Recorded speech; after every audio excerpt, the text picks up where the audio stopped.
The socioeconomics comes in as a discipline, and we have to understand that if we alter the flow a little bit, and we, during a period of drought, for example, we do not give the full amount that people are expecting to get, what does that mean? Will the hospitality industry going to go bust and going to lose $11 million as it happened 3 years ago? Well, we didn't think of that, but that's exactly what happened. And the gardening industry went out of business too, in a matter of the 2007-2008 drought. So we have to anticipate, we have to understand that there's economic benefits and costs, and who accrues these costs and benefits. So that's where the socioeconomics come into.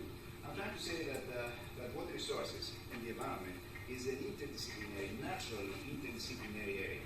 You cannot, in fact, address it in a sustainable way without actually getting input and feedback and understanding the different stakeholder groups, including the environment and, of course, the physical sciences. That's what makes it interesting, difficult, challenging, but also, I think, it's a problem that needs to be addressed. We cannot just kind of continue to operate with the business as usual scenario, because I think that would be destructive. At the end, once you actually put it all together and you figure out what people want to do, you have to convince them. So there is this stakeholder processes that have to come in. You have to actually document, and we do a lot of that.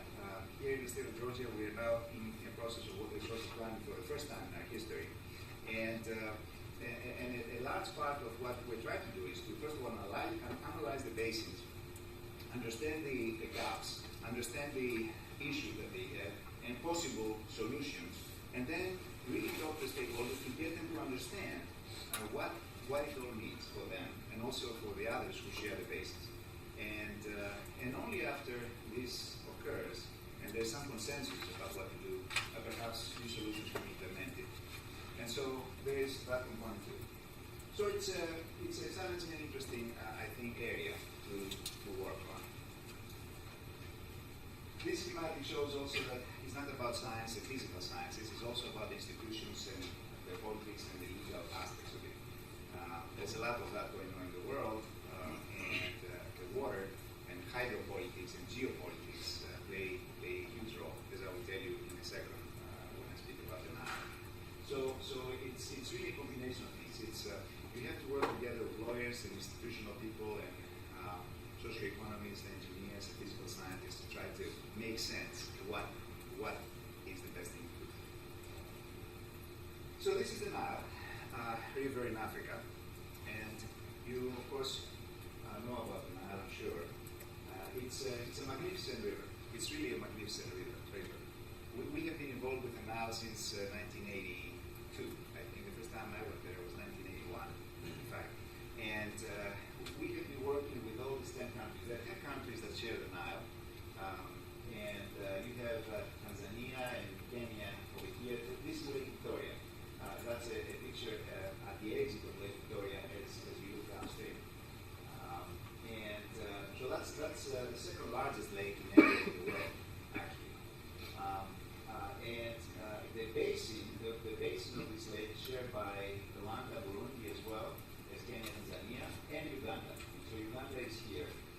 And then down below we have the Nile begins from here and then goes into Lake Yoga. It flows into Lake Albert. Lake Albert is shared with the Congo, which is right here, as well as Uganda. And then it flows out of Uganda and goes to Sudan, southern Sudan. As you probably know, Sudan is about to split in two countries, the southern Sudan and the North Sudan. There was a referendum today, if you follow the news. But at this point, there is an extensive area of swamps. It's called the Sad swamps that the river goes in, and it loses, although it's not really a loss, but it loses about half of its water. So there's a lot of water that comes out, as you see, from Lake Victoria. But once it gets here, what happens is that beyond a certain level, the water spills into the swamp, and it's a flatland, and it floods this flatland, and then evaporates. Now, it's not a loss, really, because if you go to that area, it's the richest area in terms of wildlife you can see. And so it really supports the swamps, perennial. There are nomadic people, about 2 million people that live there, the Dinka tribe, actually. And what they do there is that they actually follow the water. The water floods the land, and then as it recedes, it has enough moisture to create grasslands for the cattle to feed on. And so that's how these people live their lives, and so that's how it works. But in terms of the downstream people in the Nile Basin, this water is lost. It doesn't really show up, it doesn't appear. It supports this area over here, but then as it goes down, the Nile goes to a desert area, and some of the downstream people, as I will tell you, wish they had more water to meet their needs. So this is a picture from Lake Victoria. This one is actually at the exit here. There's the dam called Nalubali or Owen Falls from the colonial times, and you see here some of the issues they have with these weeds, the water hyacinth. That actually it's like it covers the lake sometimes, and they have to take measures, mechanical and biological measures. There's a critter that they cannot release, and eats it up, and because it's a problem. It goes into the penstocks and the turbines of the reservoirs and dams, and actually creates damage. So again, this one is in the same area, just like it's in Uganda. It's at this location. This is in Ethiopia. So we're now here at Malakal, which is the end of the White Nile, actually the beginning of the White Nile, as the river emerges from the swamps, having lost half of its water. From that point on, from Malakal to the Mediterranean, the desert begins. So really the terrain is totally different. Here you have a tropical humid climate and loud vegetation and wildlife. And then once you go to Malakal, Beirut, and all the way down to Khartoum, where the White Nile joins the Blue Nile, there's nothing in terms of vegetation. It's the Sahara. So we go to this point, and the major, so this is one of the tributaries of the Nile. It's called the White Nile. It's called the White Nile because it has a lot of lakes, as you see, and also the swamps. And what they do is that they maintain the sediment, and so the water is clear. That's why they call it white. But the other Nile, the Blue Nile, that actually comes from Ethiopia, is kind of dirty, especially because it is very turbid. The water comes concentrated in 2-3 months, 4 months in a year, because the rains are concentrated in the period, let's say, from May to July. And so the river swells up probably between July to October. Huge waves coming down from the Ethiopian plateaus, like this. And you have canyons in that region, and the possibility for power production because we have differences in hydroelectric head, and you can produce a lot of power. But there's also a lot of sediment, as you see here. And that sediment, as you know, it also is beneficial.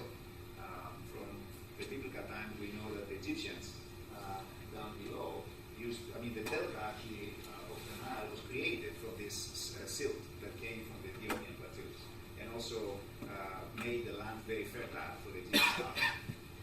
So that's Ethiopia. There's a little piece from Eritrea that actually has a stake in the river, but that's a small piece. Ethiopia has a significant stake because almost 2/3 of the water of the Nile comes from Ethiopia because of the rains. 1/3 comes from the White Nile region, from these countries, and 2/3 come from here. But once they join at Khartoum, here in Sudan, the river winds around and totally is a dry period area, and eventually gets into Egypt. This is the High Aswan Dam at the beginning of the country. It was built back in the 60s, and it really totally changed the economy of Egypt. It's a very large dam and can control the waters of the Nile for 2 years almost. It can stop the flow actually for about 1.5 years, depending on what the flow is. And it is used extensively for agriculture in Egypt, and eventually a small portion, maybe 10% of the flow that arrives here in Wadi Halfa and in Angola, eventually goes to the Mediterranean. So the water is utilized significantly and almost fully, I would say, except in very high flood period times. So that's the Nile, and it's I say that it's a lifeline for people that live around it, and I'll show you why, because all the communities are close to the Nile. The water is really life-giving in this region, and it is the basis of the economy, it is the basis of the prosperity, and so everybody wants to get a share of it. So we have 300 million people who wish to utilize this water of the Nile. that creates conflicts because, of course, the more water is used up here in Uganda, Tanzania, and Ethiopia, the less remains in the river for the downstream countries, Sudan and Egypt. So how do we share that? And that's one of the major issues that potentially can erupt into serious and military conflicts, and it has done in the past. This schematic shows the precipitation that I was showing you, that mostly rainfall falls in the White Nile countries and also in the Blue Nile, Ethiopia. And down here below we have really dry land. And so Egypt depends fully in terms of water supply from the Nile. So Sudan, northern Sudan and Egypt are totally dependent on the Nile. So for them it's a matter of life and death, so to speak. These little dots here, you see the places where people live, and if you notice, they really live along the river, more or less. Especially Egypt. If you go to Egypt, which I recommend, it's a fascinating country. Really, Egypt is 20-30 kilometers either side of the banks of the Nile. That's it, because that's what is cultivated. So only about a small fraction of the land that we call Egypt is inhabited by people, because this is the area that is cultivated and irrigated. The rest of it is the Sahara Desert. This is Cairo. It's the bubble over here.